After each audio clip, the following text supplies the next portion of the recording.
తాజా అంశాన్ని చూస్తున్నాం. పరకామణి చోరీ కేసులో అదనపు నివేదికను సిఐడి హైకోర్టుకు అందించింది. దీనికి సంబంధించి మరింత సమాచారం మా ప్రతినిధి జయప్రకాష్ అడిగి తెలుసుకుందాం. జయప్రకాష్, చెప్పండి, సిఐడి అదనపు నివేదికపై తాజా సమాచారం ఏంటి?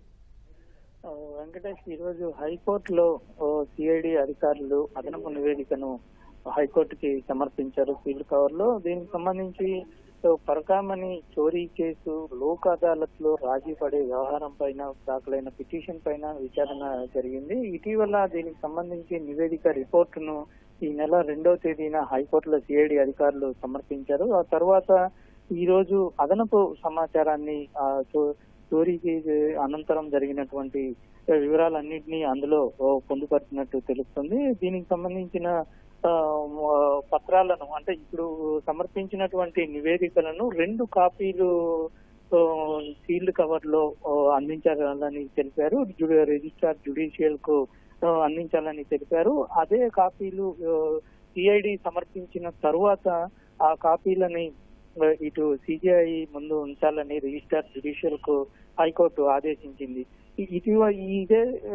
ఈ కేసుకి సంబంధించిన పిటిషన్ ఒకటి సిజిఐ ధర్మాసనం విచారణ జరుపుతుంది. అందులో ఈ చట్టబద్ధత పైన లోక్ అదాలత్ లో రాజీ పడటం, వాళ్ళు ఇచ్చినటువంటి తీర్పు చట్టబద్ధత, వాటిని రద్దు చేయటం, ఈ విషయాలన్నింటిపైన ఇటు విచారణ జరుపుతున్న నేపథ్యంలో ఈమె ఇప్పుడు ఇచ్చినటువంటి అదనపు సమాచారాన్ని కూడా మరో 2 కాపీలను ఇవ్వాలని తెలిపింది. తదుపరి విచారణను బుధవారానికి వాయిదా వేసింది. ఈ కేసు ఇప్పటి వరకు జరిగింది కనుక చూసుకున్నట్లయితే ఇటీవల సిఐడి అధికారులు దీనికి సంబంధించిన అధికారులని, అదేవిధంగా గతంలో ఇచ్చినటువంటి కాగితాలని, డాక్యుమెంట్స్ ని పూర్తి స్థాయిలో క్షుణ్ణంగా పరిశీలించారు. పరకామణి సంబంధించిన కేసు నమోదవ్వటము, ఆ తర్వాత జరిగిన పరిణామాలు, అప్పుడున్నటువంటి అధికారులు, అదేవిధంగా అప్పుడున్నటువంటి EO, TTD chairman, ex officio member, ఏవిఎస్ఓని కూడా అప్పుడు ఒకసారి విచారించిన పరిస్థితి ఉంది. ఆ తరువాత అప్పుడు ఉన్నటువంటి ఎస్పీని కూడా, విజిలెన్స్ ఎస్పీని కూడా విచారించారు. ఈ వ్యవహారంలో ఎవరెవరు కీలక పాత్ర పోషించారు, ఎవరిని ప్రభావితం చేశారు, ఎందుకు రాజీ కావాల్సి వచ్చింది, ఈ విషయాలన్నింటిపైన విచారణ ఒకవైపు జరుగుతూ ఉంది.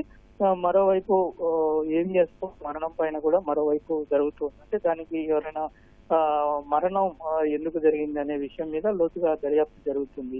ఇప్పుడు ఇచ్చినటువంటి ఈ తాజా నివేదిక మరికొంత బలం చేకూర్చే అవకాశం కనపడుతూ ఉంది.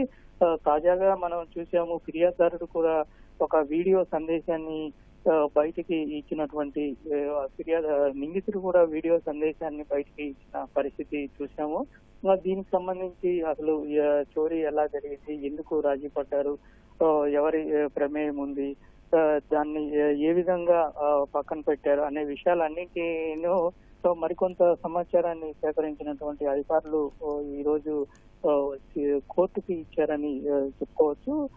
ఇది కీలకంగా మారే అవకాశం ఉంది. వీటన్నిటిని పరిశీలించిన తర్వాత దీనిపైన నిర్ణయం తీసుకునే అవకాశం అయితే మనకి కనబడుతుంది. వెంకటేష్, ధన్యవాదాలు జయప్రకాష్.